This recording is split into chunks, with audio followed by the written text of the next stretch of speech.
L'UMP souhaite utiliser ce qu'on appelle son droit de tirage parlementaire annuel pour lancer aujourd'hui une commission d'enquête sur les filières djihadistes.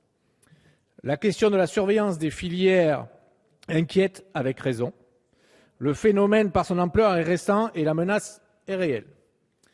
D'après le procureur de la République auprès du tribunal de grande instance de Paris, M. François Moulin, 1132 Français seraient à ce jour impliqués dans les filières djihadistes et 376 seraient présents en Syrie et en Irak, dont au moins 88 femmes et 10 mineurs.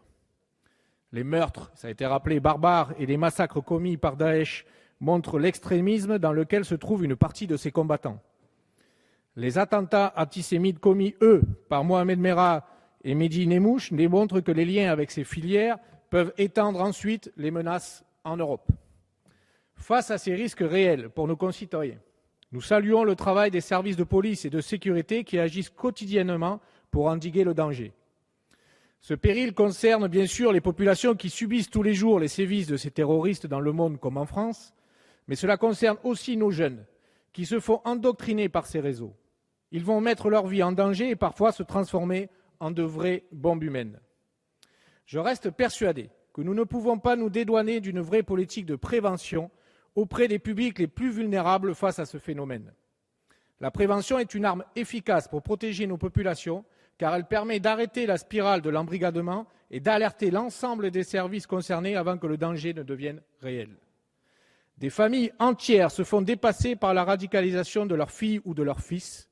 Soyons avec eux pour les aider à se protéger du risque et pour nous protéger des actes qui peuvent découler de cette radicalisation. Permettez-moi de vous citer le dernier paragraphe de mon avant-propos se trouvant dans le rapport de la commission d'enquête que j'ai présidée il y a quelques mois.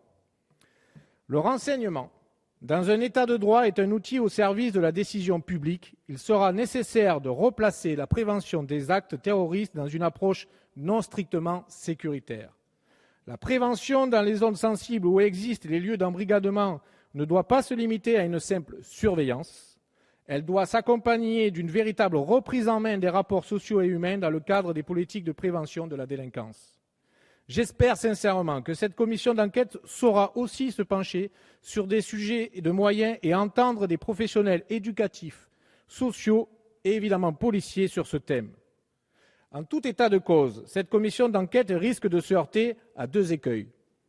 Les poursuites judiciaires en cours, même si la garde des Sceaux a pour l'instant indiqué qu'elle ne couvrait aucune affaire. Le secret défense. La défense de ce secret peut être légitime, tant il est nécessaire parfois de protéger les affaires suivies, et il risque aussi d'appauvrir cette commission d'enquête. La commission d'enquête que j'ai présidée en 2013 sur le suivi et la surveillance des mouvements radicaux armés, notamment des filières djihadistes, donc un sujet très proche, a rendu son rapport il y a tout juste 18 mois.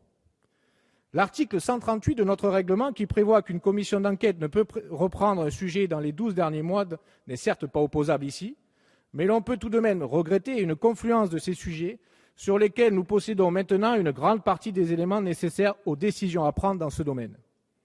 Nous savons, d'une part, que nous devons renforcer certains de nos services de sécurité, que nous devons mieux travailler à la coordination entre services, qu'ils soient spécialisés ou de droit commun en France, en Europe ou dans le monde. Et nous savons aussi que nous devons répondre à l'amélioration du cadre législatif concernant l'évolution des phénomènes liés à ces réseaux. Je pense notamment à l'utilisation d'Internet.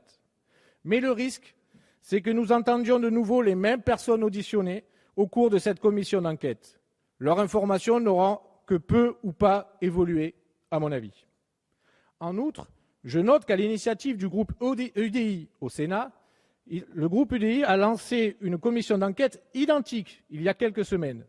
On peut s'étonner que deux commissions d'enquête aient été lancées sur les mêmes sujets au même moment. Qu'apporteront-elles de différence ou de nouveau ? Je ne suis pas certain de l'utilité de doublonner ce sujet, sauf à vouloir l'instrumentaliser à des fins politiques, ce que je ne peux imaginer ici, M. Lelouch l'a rappelé. Toutefois, nous sommes très attachés au droit parlementaire de chaque groupe de proposer et de faire une proposition de commission d'enquête. C'est une avancée non négligeable du droit parlementaire. Et nous comptons sur la sagesse de nos collègues parlementaires pour s'appuyer sur les travaux déjà réalisés, afin que cette commission d'enquête ne soit pas perçue par nos concitoyens uniquement comme un acte symbolique en réaction émotionnelle à l'actualité. C'est pour cela que tout en constatant ses limites, nous voterons la création, chers collègues, de cette commission d'enquête par respect du règlement et du droit parlementaire. Merci.